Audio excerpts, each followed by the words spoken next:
Salut à tous et bienvenue dans Nature en Positif. Nature en Positif, c'est un nouveau micro-programme sur votre chaîne qui vous parle d'une nouvelle initiative qui vise la protection de la nature de manière globale.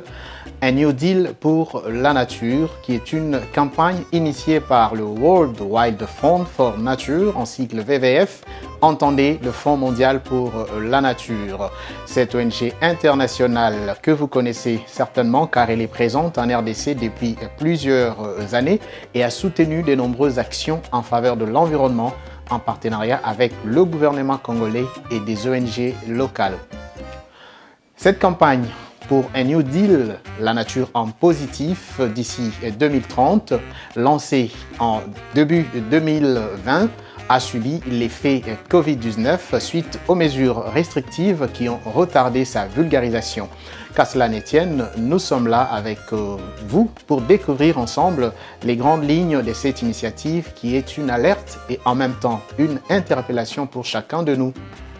Ce premier numéro des Natures en Positif inaugure une série d'autres émissions de ces micro-programmes en marge de l'initiative du WWF pour sensibiliser les humains que nous sommes. C'est donc de ce thème générique que nous avons tiré le sujet du jour, la nature en positif d'ici 2030 pour nous et pour la planète. Pour en savoir plus, nous avons posé quelques questions au directeur national de WWF en RDC, Martin Kabaloapa, c'est de lui qu'il s'agit. Il va nous dire d'abord pourquoi la nature en positif, quel est le constat fait ou quels sont les problèmes soulevés par cette campagne, qui est à la base de ces problèmes et quels sont les objectifs que vise cette campagne, un New Deal pour la nature. Monsieur Kabaloapa. La nature en positif d'ici 2030, c'est important et c'est alarmant pour la communauté humaine. Il s'agit en effet d'arrêter et commencer à inverser la perte de biodiversité et mettre la nature sur la voie du rétablissement au profit de tous et de la planète. Le constat qui a été fait est qu'il y a une destruction massive des espaces naturels. Il y a une perte alarmante d'espèces et de biodiversité de la vie. Et il y a une production et consommation non durable des ressources naturelles. Nous avons des objectifs spécifiques par rapport à chacun des problèmes. Quand il s'agit de la destruction massive des espaces naturels, notre objectif est de protéger et restaurer les espaces naturels. Et en ce qui concerne la perte de la biodiversité, il s'agira de sauvegarder la diversité de la vie. Et enfin, en matière de production et consommation, il s'agit de réduire de moitié l'empreinte de production et de consommation. Arrêter ce que nous faisons aujourd'hui, changer les pratiques mauvaises.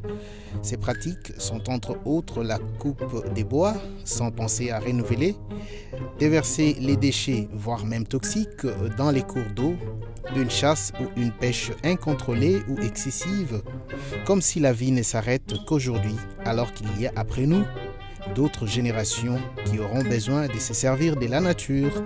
Ainsi, d'ici à 2030, chacun doit prendre conscience des dangers énumérés par notre expert, contribuer à l'atteinte des objectifs poursuivis par cette interpellation du WWF qui se résume en ce slogan « La nature en positif d'ici 2030 ». Après avoir fait remarquer l'urgence de la situation, nous allons maintenant découvrir les solutions que préconise WWF pour parvenir aux objectifs énumérés précédemment par l'expert. En ce qui concerne la perte massive d'espèces et de diversité de la vie, nous avons comme solution le rétablissement de la population d'espèces et de mettre fin à l'exploitation et au commerce non durable des espèces sauvages. Et enfin, en ce qui concerne la production et la consommation, nous prenons la transition vers des pratiques durables, par exemple des systèmes alimentaires et agriculture, pêche, sylviculture, infrastructures et industries extractives.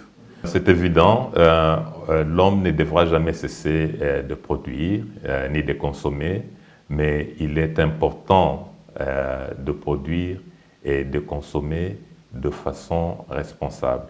Et c'est là que se trouve la clé de la solution.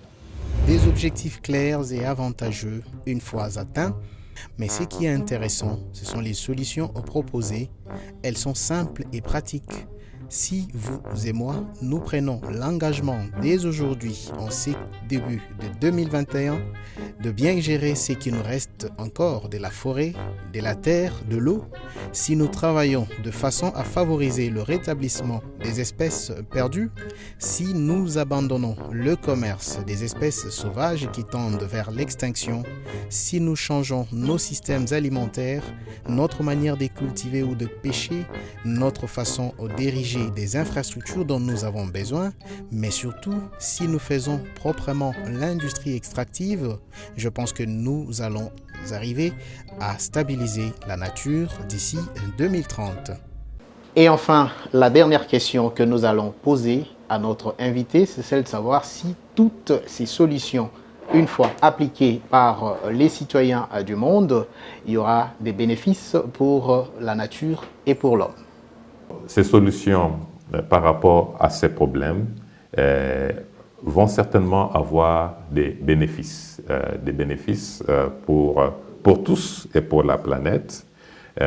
Vous imaginez que les efforts que l'on pourra faire pour la protection de la nature vont contribuer à assurer une meilleure qualité de l'eau pour l'ensemble des populations sur le plan mondial, sur le plan de notre pays évidemment.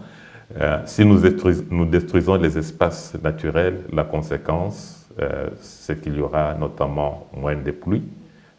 Je parle particulièrement de la destruction de la forêt. La forêt joue un rôle très important dans la régulation du climat. Donc, plus de forêts détruites, moins de pluie il y aura, moins d'eau il y aura pour les populations.